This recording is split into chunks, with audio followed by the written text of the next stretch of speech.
하나님 말씀 보도록 합니다. 요한복음 2장 13절에서 25절까지 말씀. 요한복음 2장 13절에서 25절까지 말씀을 한 목소리로 교독하겠습니다. 2장 13절에서 25절. 유대인의 유월절이 가까운지라 예수께서 예루살렘으로 올라가셨더니 성전 안에서 소와 양과 비둘기 파는 사람들과 돈 바꾸는 사람들이 앉아있는 것을 보시고 노끈으로 채찍을 만드사 양이나 소를 다 성전에서 내쫓으시고 돈 바꾸는 사람들의 돈을 쏟으시며 상을 엎으시고 비둘기 파는 사람들에게 이르시되 이것을 여기서 가져가라.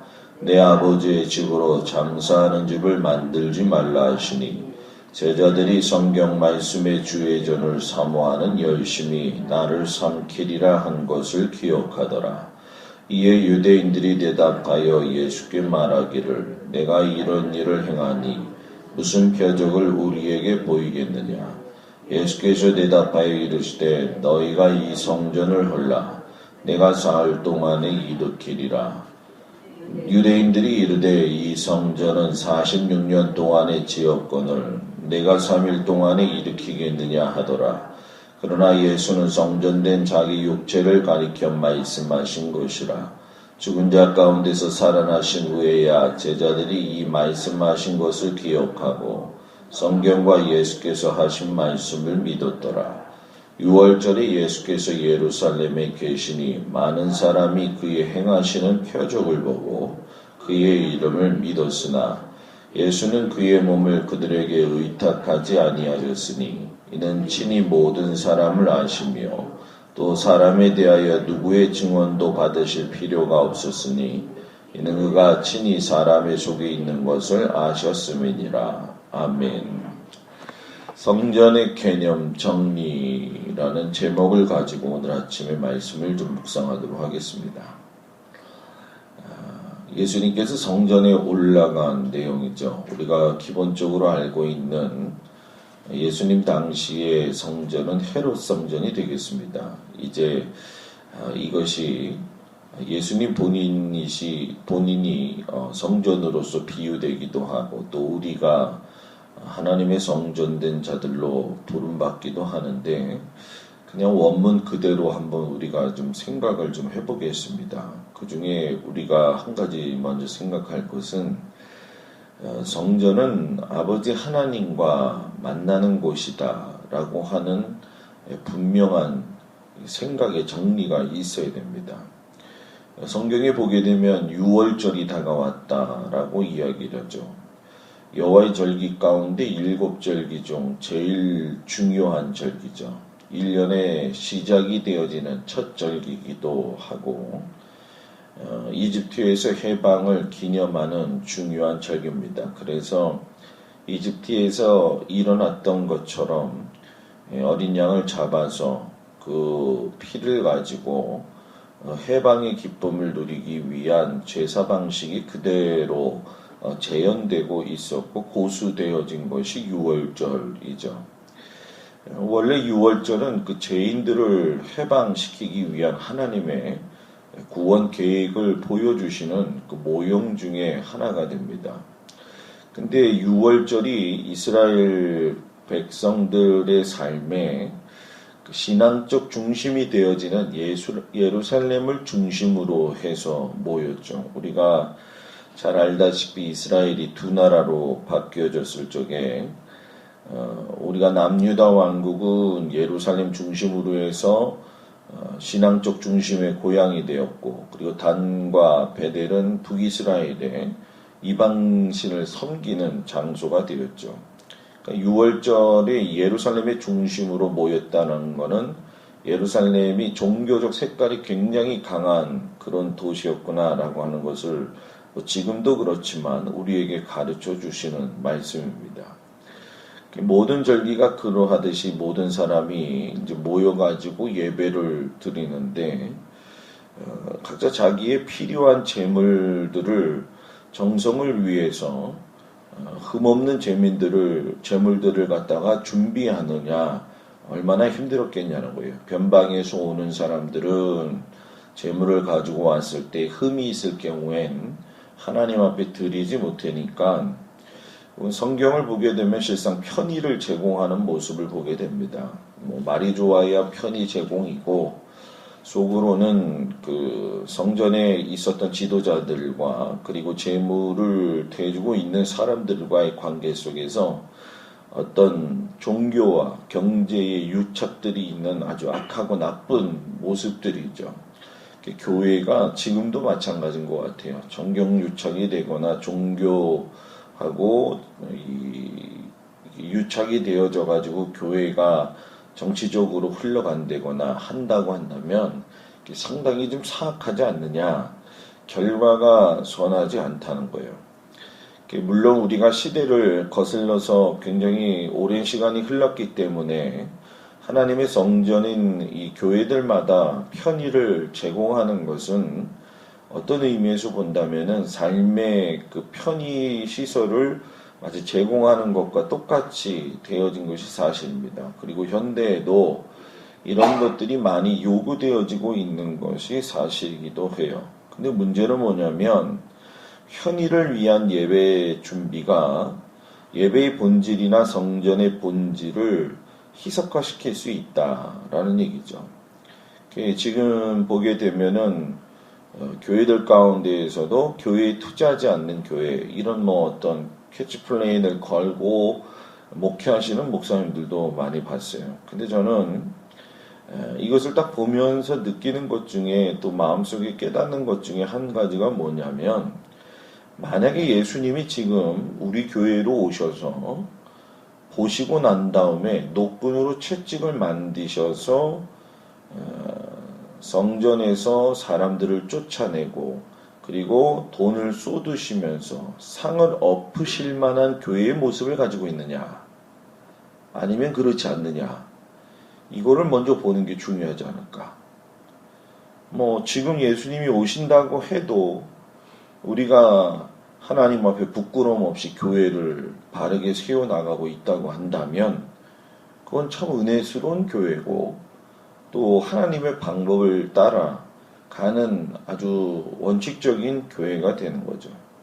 저는 원칙이라는 말을 좋아하면서도 원칙이라는 말이 참 어떨 때는 부담이 되고 거슬릴 때가 있습니다. 왜냐하면 원칙이라는 것이 좋은 원칙만 있는 것은 아니더라는 거죠. 우리가 신앙의 원칙을 본다고 한다면 교회가 하나님 안에서 봤을 적에 예수님이 지금도 찾아오셔서 우리 교회에서 같이 예배를 보실 수 있는 그런 분위기가 되어져 있는가? 여러분들은 어떻게 생각하세요? 예수님이 지금 노끈 만들고 우리 교회를 쫓아다니시면서 뒤집어 엎으실 것 같습니까? 아니면은 우리 교회에 오셔서 참 은혜스럽게 예배를 보고 가실까요? 나름대로의 다 마음들이 있을 거예요. 여러분, 우리가 이런 인식을 가지고 산다고 한다면 신앙생활 그렇게 함부로 하지 못합니다. 우리가 이런 인식을 놓치고 살고 있기 때문에 하나님과 동행한다라고 하는 거를 너무 개념 정리가 잘 안 돼 있는 거예요. 그냥 하나님과 동행한다 그러면 성경 읽고 찬송 읽고 예배 참석하고, 그거 아니에요. 예수님이 지금 오셔서 여기에 예배 드리시고 여기에 함께 하신다라고 한다면 얼마나 그 삶이 하나님 앞에서 아름다운 믿음의 모습을 살아가겠느냐는 거예요. 그러니까 지금 이 자리가 하나님 아버지가 만나는 장소가 되어야 되고, 예수님이 오셔서 보니까 여러 가지의 잡소리가 나는 그런 교회가 아니라, 또 재물만 준비하기 위해서 하나님을 잊어버리는 그러한 교회가 되는 것이 아니라, 교회를 사모하는 자들이 모여서 하나님께, 주님께 진정으로 바른 마음을 가지고 예배를 드리는 것, 이 엄청난 중요하다는 거죠. 내 형편에 여러 가지 상황도 있을 것이고, 또 사정이라든가, 또는 어떤 교회의 신앙적 분위기나 자신의 어떤 개인의 신앙적 분위기, 또 내가 살면서 내 신앙적인 면에서 다른 사람과 맞지 않는 사람이 있다고 하는 것이 바로 어떻게 보면 이 교회인지도 모릅니다.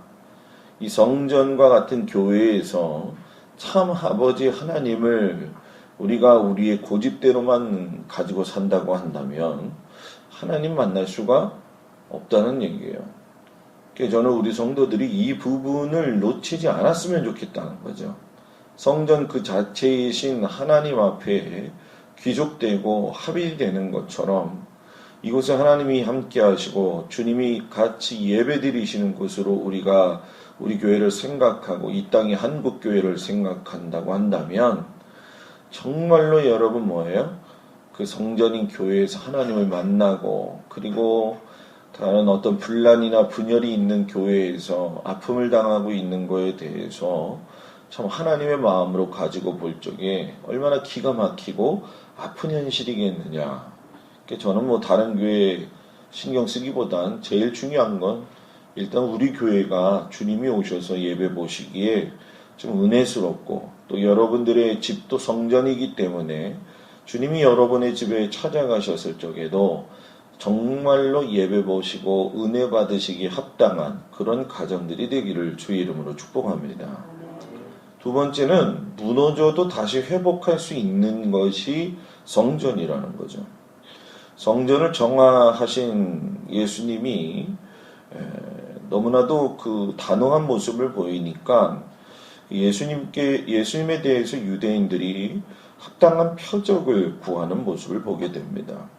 여러분, 성전이 표적을 구하는 것은 아닙니다. 다만 예수님이 그 성전에 대한 부분을 갖다가 자신하고 본인으로 일치시키기 때문에 그 부분에 대한 어떤 표적을 구하는 것이었는데 예수님은 더 나아가셔서 자신의 그 삶의 모습 또 자신 스스로의 몸을 성전으로 말씀하시면서 또 미래형으로도 말씀하시고 또 제자들의 입장에서는 과거형으로도 이야기를 하죠. 그 미래형은 너희가 이 성전을 헐라 내가 사흘 동안에 일으키리라.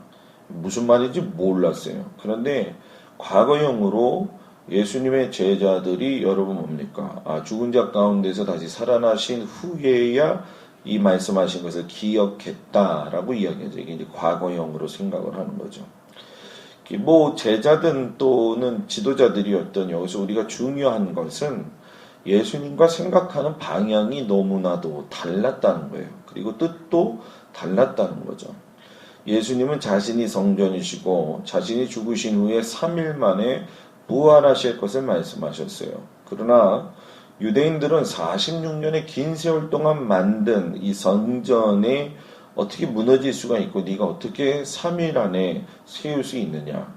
예수님 보이지 않는 거예요. 뭐만 보이느냐. 보여지는 46년의 성전의 뭐예요? 위용만 보인다는 거예요. 오늘 정말 우리가 인생을 살고 신행생을 할 적에 한번 점검해 보아야 될 게 있지 않겠느냐. 예수의 부활이 빠진 교회의 현실적인 모습들이 너무나도 많다는 거예요. 예수가 없는 신앙생활, 예수가 빠져버린 교회, 예수가 없는 우리의 삶의 어떤 현저한 모습들. 그러니까 예수가 있음으로 인해서 성전이 바르게 세워지고 예수님이 계심으로 인해서 죽으셨고 무너졌던 것들이 다시 회복이 되어지는 거죠. 그래서 성전은 주님이 오셔서 이곳을 세우시고 또 성전인 우리들을 통해서 또 성전인 본인인 예수님을 통해서 뭐예요? 새롭게 회복되어지고 무너질지라도 주님이 오시면 회복되어지는 거.